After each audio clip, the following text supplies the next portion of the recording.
ଆସିଯାଇଛି ଇ ଶ୍ରମ କାର୍ଡ଼ର ପ୍ରଥମ କିସ୍ତି 10,000।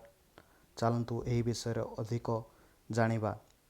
ଏହି ବିଷୟରେ ମୁଁ କିଛି ପଏଣ୍ଟ କରିକି କହିଲେ ଆପଣ ଭଲସେ ବୁଝିପାରିବେ। 1 ଡିସେମ୍ବର ପର୍ଯ୍ୟନ୍ତ ଇ ଶ୍ରମ କାର୍ଡ଼ ଆପ୍ଲାଏ ହେବ। ଯଦି ଆପ୍ଲାଏ କରିନାହାନ୍ତି ତେବେ ଜଲ୍ଦି ଆପ୍ଲାଏ କରନ୍ତୁ। ସେକେଣ୍ଡ ପଏଣ୍ଟ ହେଉଛି ଗଣମାଧ୍ୟମରେ ପ୍ରଥମ କିସ୍ତି 10,000 ମିଳିବ ବୋଲି କୁହାଯାଉଛି, କିନ୍ତୁ 2022 ଜାନୁଆରୀ ପରେ ସରକାର ପ୍ରଥମ କିସ୍ତି କେତେ ମିଳିବ ସେ ବିଷୟରେ କହିବେ। ଏବେ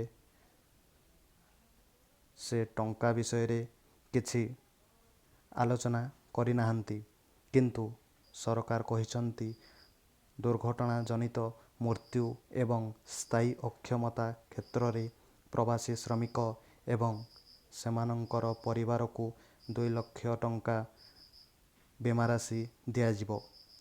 ଏମାନଙ୍କ ବ୍ୟତୀତ ଆଂଶିକ ଅକ୍ଷମତା କ୍ଷେତ୍ରରେ 1 ଲକ୍ଷ ଟଙ୍କା ଦିଆଯିବ।